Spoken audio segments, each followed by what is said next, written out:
सनक आदि ऋषियों, भक्ति रानी का जो जन्म हुआ था वो द्रविड़ देश में हुआ था,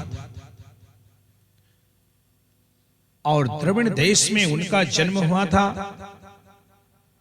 हे ऋषियों, भक्ति रानी का लालन पालन जो हुआ था वो कर्नाटक में हुआ था।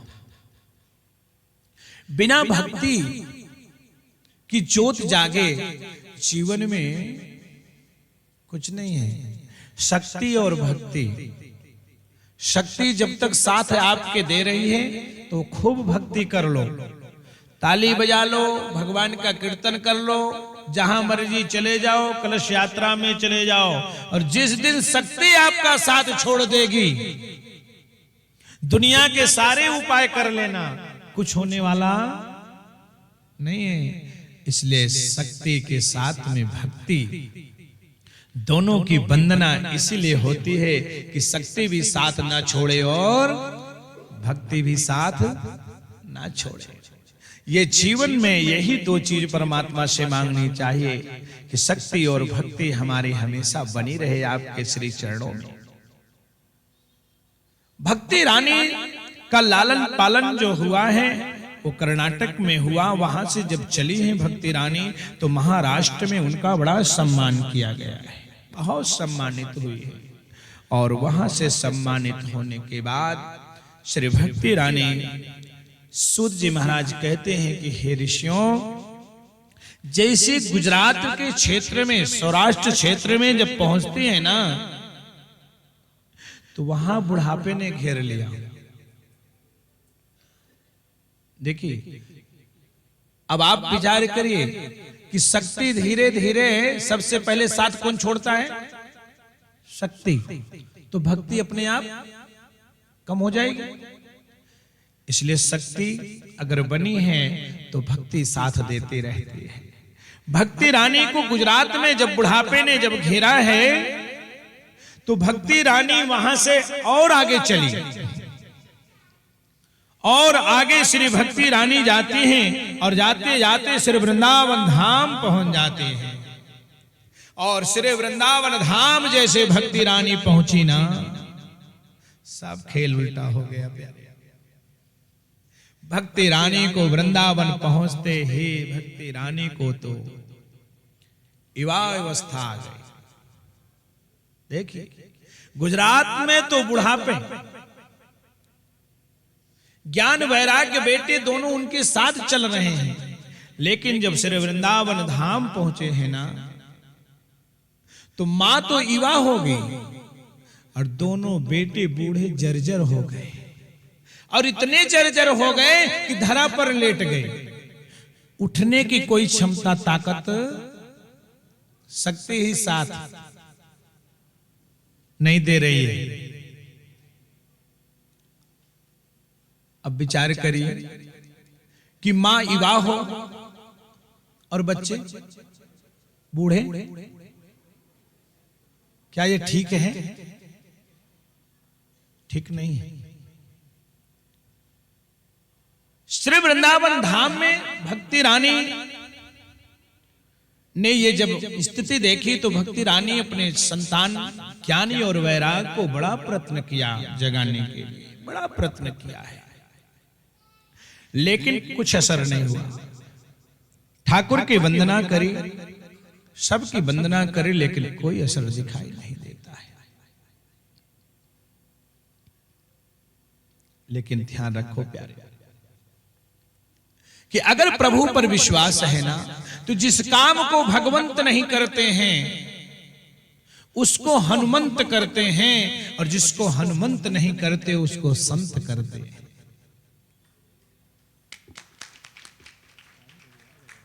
ये आप समझ लो कि जिस काम को भगवंत नहीं करते उसको हनुमंत करते हैं। हनुमान जी महाराज सरल में कर देते हैं, और जिसमें हनुमान जी महाराज भी नहीं कर पाते हैं ना, उसको संत कर देते हैं। कहोगे महाराज जी कैसे? हनुमान जी को लंका में जाना पड़ा तो कैसे गए थे? पुल बना के नहीं, कैसे गए? सीधा। और राम जी को, राम जी तो नहीं जा पाए वैसे जैसे हनुमान जी गए। और हनुमान जी महाराज लंका में पहुंचे तो सीता मैया को ढूंढे, नहीं पाए, तो किसके पास गए थे? विभीषण जी महाराज संत हैं, संत की शरण पकड़ा, और जब संत की शरण में गए तो सीता मैया मिल गई ना। तो जिस काम को भगवंत नहीं करते हैं उसको हनुमंत करते हैं, और जिसको हनुमंत नहीं करते उसको संत कर देते। श्री वृंदावन धाम में भक्ति रानी साफ प्रार्थना कर दी, लेकिन कुछ नहीं हुआ, कुछ हुआ ही नहीं, निराश हो गई भक्ति रानी। अब क्या करें, कहां जाएं? इस संसार के लोग अगर ये देखेंगे तो क्या होगा? लेकिन प्रभु की इतनी बड़ी कृपा कि देखती क्या है उधर से संत श्री नारद जी महाराज, श्रीमन नारायण हरि, श्रीमन नारायण हरि, श्रीमन नारायण हरि, श्रीमन नारायण हरि, श्रीमन नारायण हरि, श्रीमन नारायण हरि, श्रीमन नारायण हरि, श्रीमन नारायण हरि, भजमन नारायण हरि, भजमन नारायण हरि, भजमन नारायण हरि, भजमन नारायण हरि, श्रीमन नारायण हरि, श्रीमन नारायण हरि, श्रीमन नारायण हरि, श्रीमन नारायण हरि, बद्री नारायण हरि, बद्री नारायण हरि, बद्री नारायण हरि, बद्री नारायण हरि, भजमन नारायण हरि, भजमन नारायण हरि, भजमन नारायण हरि, भजमन नारायण हरि।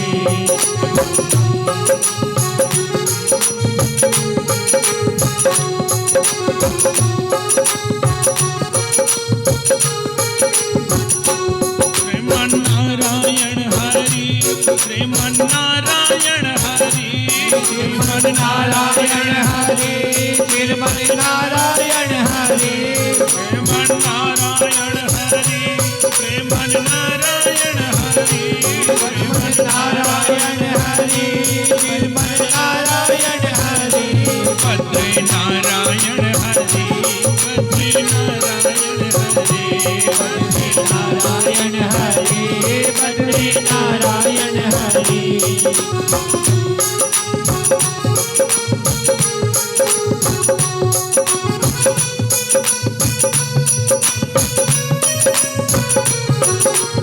जय श्री राधे, जय श्री राधे।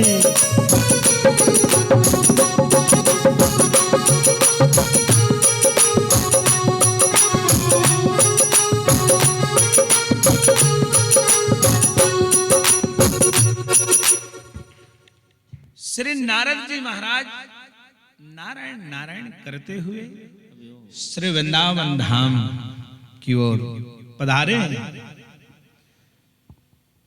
देखिए, अगर उस मेरे ठाकुर पे ऊपर भरोसा है ना, विश्वास है ना, तो जिसने दुख हमको दिया है ना, वो टालने की भी व्यवस्था स्वयं करेगा। अगर हमको दुख दिया है ना, तो वही व्यवस्था करेगा।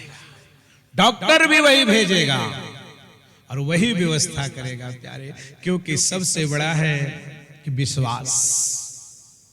विश्वासम फलम, विश्वास ही फल देता है। और विश्वास नहीं है तो रोज गंगा जी में डुबकी मारिए। जैसे मेढक और मछली रोज गंगा जी में स्नान करते हैं, लेकिन कभी महात्मा नहीं बने, कभी नहीं बने महात्मा। विश्वासम फलम। देखा, भक्ति रानी ने देखा संत आ रहे हैं और नारद जी को जैसे देखा, भक्ति रानी कहती हैं, भो भो साधो क्षणम तिष्ठते। हे साधु, एक क्षण के लिए मेरे दुख को आप सुन लीजिए। मेरी जो चिंता है ना, मेरी जो पीड़ा है, आप इसे एक क्षण मात्र के लिए आप श्रवण कर ले। क्योंकि नारद जी महाराज जितनी देर गोदोहन का समय लगता है, सिर्फ इतनी ही क्षण के लिए रुक पाते हैं, इससे ज्यादा नहीं रुक पाते हैं। इसलिए भक्ति रानी ने कहा कि मेरी चिंता जो है ना, हे साधु, मेरी चिंता को सुनिए। आपका जो दर्शन हुआ है ना, मेरे लिए बड़ी सौभाग्य की बात है। बड़ी सौभाग्य की बात है कि आपने मुझे दर्शन दिया है। श्री नारद जी महाराज पहुंचे हैं। नारद जी ने पूछा, देवी आप कौन हैं? अहम भक्ति।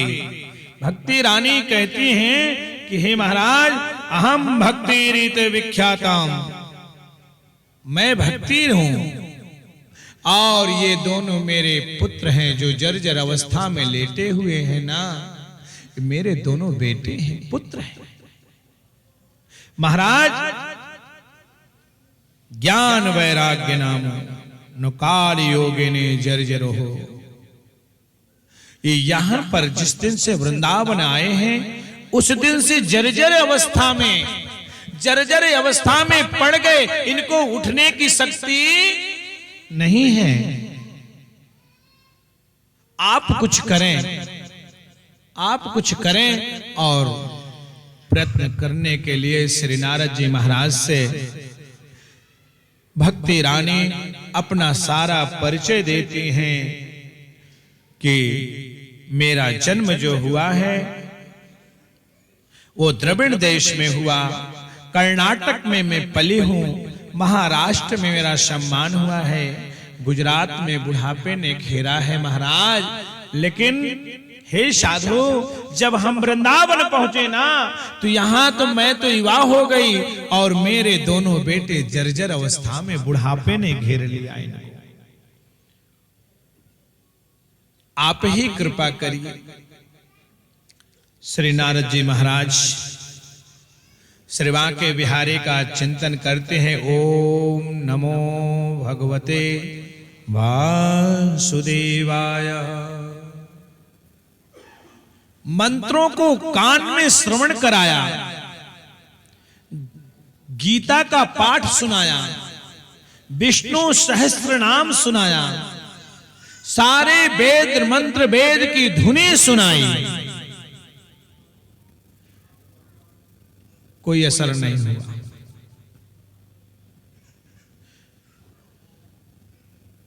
ज्ञानी और वैराग्य थोड़ी सी निद्रा से जागृत हो, नेत्र को खोलें और खोलने के बाद फिर उसी अवस्था में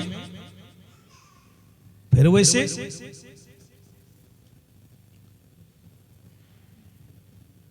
भक्ति रानी ने नारद जी से प्रार्थना करी, हे साधु, मेरे दुख को आप ही दूर कर सकते हैं, यहां और मेरा कोई दुख दूर करने वाला नहीं है। नारद जी के पास जितने यत्न थे सारे यत्न कर लिए, लेकिन नारद जी के यत्न करने के बाद भी जर्जर अवस्था में पड़े हुए ज्ञान वैराग को शक्ति चेतना नहीं हुई। तो नारद जी ने मन में विचार किया, अब क्या करें, छोड़ के जा भी नहीं सकते हैं। भक्ति रानी को वचन दे दिया, भक्ति ज्ञान वैराग्य जब तक एवावस्था में नहीं आते हैं ना, तब तक हम भी शांति से नहीं बैठेंगे।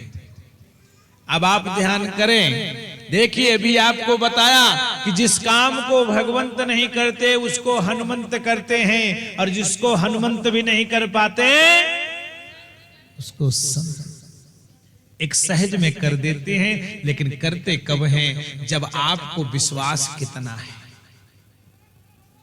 फल उसी हिसाब से मिलता है प्यारे। कोई असली साधु संत महात्मा है ना, तो जब आप उसकी शरण में जाते हैं, माथा टेकते हैं, तो क्या कहते हैं, जाओ बेटा तुम्हारा काम हो जाएगा, आपका काम हो जाएगा, कोई रोक टोक नहीं है, निश्चित होगा, विश्वास करो निश्चित हो जाएगा। ये फल, ये वरदान आपको मिल जाता है तुरंत। और जब वो वरदान लेकर के आप आते हैं तो शायद आपका काम निश्चित ही हो जाता होगा। भक्ति रानी ने कह दिया, साधु महाराज, जब तक मेरा काम नहीं होगा मैं आपको जाने नहीं दूंगी, आप मेरा काम करें जरूर। नारद जी ने देखा कि ये तो गजब हो गया, हमने इतने इतने उपाय सब कुछ कर दिया और वेद धुनी भी श्रवण कराई, लेकिन कोई चेतना नहीं आई। नारद जी भगवान के चरणों का ध्यान किया, प्रभु मेरे पास तो कोई ऐसा साधन भी नहीं बचा जो हम और कुछ सुनाएं। जितने साधन मेरे पास थे हमने सारे साधन लगा दिए, लेकिन यहां तो कुछ नहीं हुआ। तब आकाशवाणी हुई,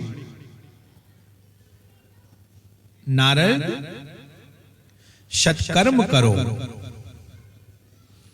हे नारद जी, यदि सफलता प्राप्त करने हैं तो आप सत्कर्म करिए। नारद जी ने अपने मन में विचार किया, कानों से श्रवण किया कि अब तक तो सत्कर्म ही तो कर रहे थे, अब तक हम जो कर रहे थे वो सत्कर्म ही तो था। मानो संतों का मत होता है कि नारद जी जो कुछ कर रहे थे अभी तक अपनी इच्छा से कर रहे थे, इसलिए सफलता नहीं प्राप्त हो पाई थी। आकाशवाणी ने रास्ता दिखा दिया, हे साधु सत्कर्म करो। नारद जी ने अपने मन में विचार कर लिया और भक्ति रानी से कह दिया कि भक्ति रानी, आप यहीं वृंदावन में रहें और हम सत्कर्म के लिए निकल पड़ते हैं। और आपको हम वचन दे करके जा रहे हैं कि जब तक ज्ञानी और वैराग्य युवावस्था में नहीं हो जाते हैं तब तक हम वापस नहीं आएंगे। दे दिया वचन। और श्री नारद जी महाराज नारायण नारायण का बीड़ा बजाते हुए श्री बद्रिका आश्रम की ओर चले जाते हैं। बोलिए बद्रे विशाल भगवान की जय। बद्री विशाल भगवान के श्री चरणों में जाते हैं और जैसे वहां पर पहुंचे हैं तो देखते क्या है कि सामने से बिल्कुल मानो करोड़ों सूर्य एक साथ उदय हुए हैं। जैसे नारद जी बद्री विशाल भगवान के चरणों में पहुंचे हैं ना, तो वहां देखते क्या है कि सनक सनंदन सनातनी और सनत कुमार चारों भाई सामने से चले आ रहे हैं। बाल अवस्था है, लंगोटी है, कमंडल है। देखते नारद जी महाराज ओहो मानो करोड़ों सूर्य उदय हो। श्री नारद जी महाराज जाकर के दंडवत प्रणाम करते हैं और प्रणाम जैसे दंडवत किया है, सनत कुमारों ने देखते ही श्री नारद जी महाराज से कहा, साधो मुखमंडल पे उदासी है, चिंता क्या है आपको? अपनी चिंता को सनत कुमारों के सामने प्रकट कर दिया। देखिए, परमारथ जिनके मन माही और तीन को जग दुर्लभ कछु नाही। नारद जी क्या करने चले थे? परमार्थ। स्वार्थ नहीं था नारद जी का कोई। और हमें आपको सबको स्वार्थ ज्यादा है कि परमार्थ? स्वार्थ ज्यादा है, परमार्थ कम है। परमार्थ के लिए कहीं जाना पड़ेगा तो आप विचार कई बार करोगे, और स्वार्थ के लिए अगर जाना है तो बिना विचारे। लेकिन कहा है ना कि बिना विचारे जो करे सो पाछे पछताए, और काम बिगाड़े आपनो जग में हो तो हंसाए। जग में होत हंसाए चीत मन चैन न आवे। जग में तो हंसाई चल रही है लेकिन मन भी परेशान। चित्र मन चैन न आवे, और खान मान सम्मान राग मन ही नहीं भावे। कोई चीज अच्छा नहीं लगेगा प्यारे, कुछ भी नहीं लगेगा। लेकिन नारद जी तो परमार्थ के लिए गए हैं, और सनत कुमारों के सिर चरणों में जैसे वंदन किया है, सनत कुमारों ने कहा नारद आपका मुखमंडल उदास है, बताइए। तब श्री नारद जी महाराज कहते हैं कि प्रभु, श्री वृंदावन धाम में भक्ति रानी वृद्धावस्था में बेटे ज्ञानी और वैराग्य जर्जरी बुढ़ापा ने घेर लिया है। बाल उनके सफेद हैं बकुले की तरह, अचेत अवस्था में पड़े हैं, उठने की क्षमता नहीं है। हे प्रभु, ऐसी कृपा कर दीजिए कि मैं वचन दे करके आया हूं, मेरे वचन की लाज रख लीजिए। देखिए, ये संत की कृपा है, और संत जब दवा देता है तो उसका इलाज निश्चित हो जाता है, निश्चित हो जाता है। उस जरूर से जरूर मरीज ठीक हो जाता है, वो मरीज मरीज नहीं रह पाता है। प्यारे, सनत कुमारों ने कह दिया नारद जी जाओ, भक्ति रानी के दुख दूर करने के लिए श्रीमद् भागवत महापुराण का आयोजन करा दीजिए। और श्रीमद् भागवत महापुराण का आयोजन करते ही भक्ति रानी के दुख दूर हो जाएंगे। अब समझ रहे हो कि श्रीमद् भागवत क्यों होती है, क्यों क्यों कराई जाती है? समस्त दुख दूर हो जाए, भक्ति रानी के दुख दूर हो जाएंगे। जाओ नारद जी, श्रीमद् भागवत महापुराण का आयोजन कराइए। नारद जी ने कहा कि गुरुवर, ये आयोजन कराएं कहां, किस स्थान पर कराएं? वो स्थान तो हमको बता दीजिए। तब सनत कुमारों ने कहा कि हे नारद जी, जाइए, हरिद्वार क्षेत्र में आनंद नामक वन है, और वहां पर बड़ी सुंदर सुंदर रेत गंगा जी का बिछा हुआ है, और बहुत सुंदर सुंदर घनघोर जंगल हैं, छाया बड़ी सुंदर है, बड़े पुष्पों से बड़ी सुगंध सुगंध हवाएं आती हैं। और वहां पर जाकर के आप इस कथा का आयोजन गंगा घाट पे करा दीजिए। नारद जी ने कहा प्रभु,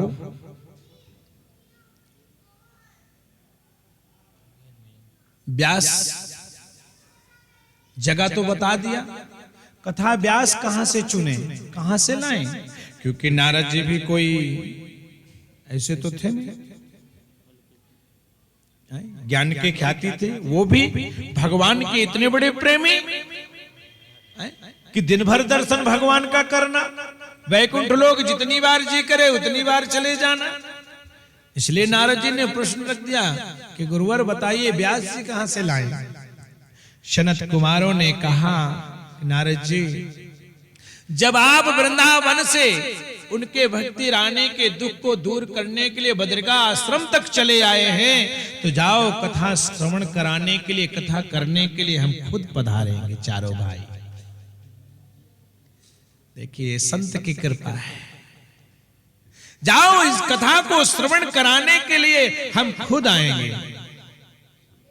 आप आयोजन रखिए और देखिए जिस दिन कथा का समय रखा गया था इतने दिन रह गए, इतने दिन रह गए।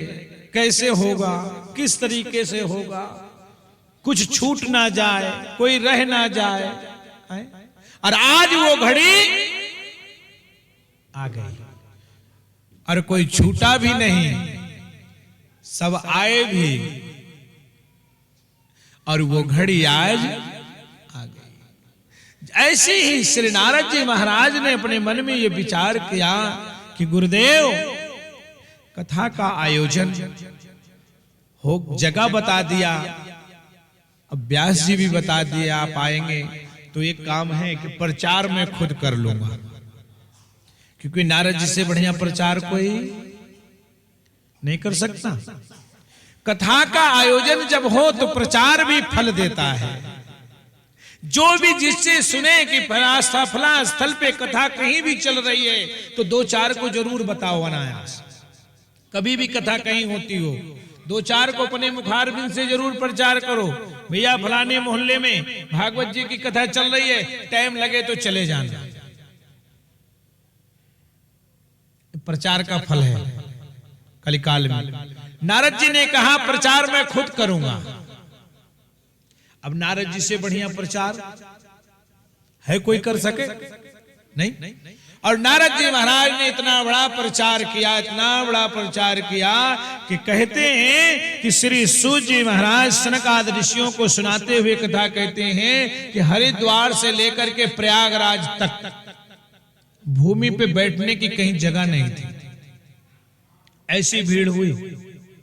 विचार करिए, देखिए प्रेत पितर्व गंधर्व कोई शेष नहीं रहता है। और जहां पर भगवान की कथा होती है जगह कहीं एक सरसों गिराने भर की भी जगह खाली कभी होती नहीं। ये ध्यान करना कि जहां पर भी परमात्मा के मेरे ठाकुर की कथा होती है ना प्यारे, वहां कभी जगह खाली नहीं मिलती है, कभी जगह नहीं मिलती। वो पूरी जगह फुल हाउस रहती है, पहले से बुक हो जाती है। जिस दिन से कथा का प्रचार शुरू होता है ना, उसी दिन से भूमि भर जाती है।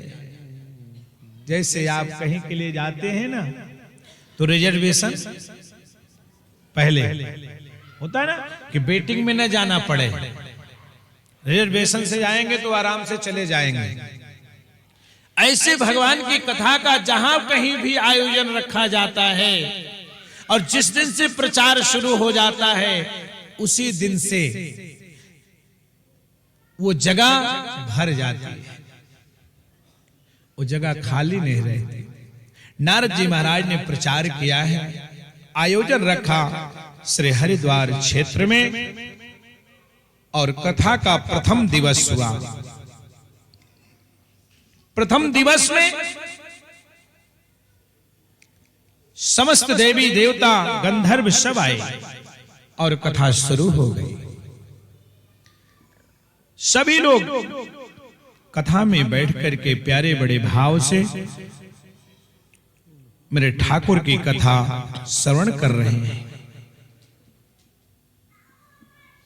भीड़ बढ़ती चली गई। प्रथम दिन, द्वितीय, तृतीय दिन कथा, तीसरे दिन कथा प्रारंभ हुई और चौथे दिन की कथा जब हुई है, सनत कुमारों ने चौथे दिवस मेरे ठाकुर का प्रागट्य का दिवस था। जैसे ही कथा प्रारंभ हुई थी ना, तो श्री वृंदावन धाम में ज्ञानी और वैराग्य की जो जर्जर अवस्था थी ना, वो धीरे धीरे चेतना जागृत हो गई। देखिए कथा कहां चल रही थी, जोर से बोला करो। हाँ, क्योंकि आप लोग ध्यान रखना कि कथा कहीं भी हो, हुंकारा जरूर देना चाहिए, तब कथा का फल है। नहीं कहीं ऐसा ना हो कि सती माता की तरह, तो इसलिए हुंकारा जरूर दिया करो। कथा कहीं भी चले तो कथा में हुंकारे जरूर। तो कथा कहां चल रही थी? हरिद्वार में। अब देखिए कथा तो हरिद्वार में और असर श्री वृंदावन धाम। देखिए कितनी दूर असर कर रही है कथा, इतनी दूर कथा असर कर रही है कि कथा जब प्रथम दिवस प्रारंभ मंगलाचरण जैसे सनत कुमारों ने किया है, ज्ञानी और वैराग को चेतना जागृत होनी शुरू हो गई। दूसरे तीसरे दिन कथा प्रारंभ होते ही उठ करके बैठ गए। और चौथे दिन, जिस दिन मेरे ठाकुर का प्रागट्य का उत्सव था ना, उस दिन भक्ति रानी तो बूढ़ी अवस्था में, वृद्धा में आ गई। ज्ञानी और वैराग युवा हो गए, उठ करके खड़े हो गए। देखिए इस संतों की कृपा रही। प्रयास किसने किया? संत, संतों की कृपा हुई। और उस कृपा से श्रीमद् भागवत महापुराण श्री हरिद्वार क्षेत्र में हो रहा है और असर श्री वृंदावन धाम में दिख रहा है। ज्ञानी और वैराग्य दोनों खड़े हो गए। पंडाल में सनत कुमारों के द्वारा मेरे ठाकुर के जन्मोत्सव प्रागट्य की लीला प्रारंभ हुई और भक्ति रानी ज्ञानी और वैराग्य को साथ लिया और ज्ञानी और वैराग्य को साथ लेकर के श्री हरिद्वार क्षेत्र में पहुंच करके उस कथा पंडाल में भक्ति रानी पहुंच करके और उस उत्सव में प्रारंभ होकर के नृत्य करने लगी। बोले भक्ति महारानी की जय। भक्ति रानी ज्ञानी और वैराग्य दोनों पुत्र को लिया है और उस कथा पंडाल में हरिद्वार क्षेत्र में पहुंच करके और उस कथा के उत्सव में, गोविंद के जन्म उत्सव में नृत्य करने लगी। सारी जनता खड़ी होकर के बड़े उत्सव मनाने लगी। ज्ञानी और वैराग्य भक्ति रानी के साथ में दोनों बेटों के साथ में वहां पर नृत्य किया है और भक्ति रानी के क्षण मात्र में दुख दूर हो गए हैं।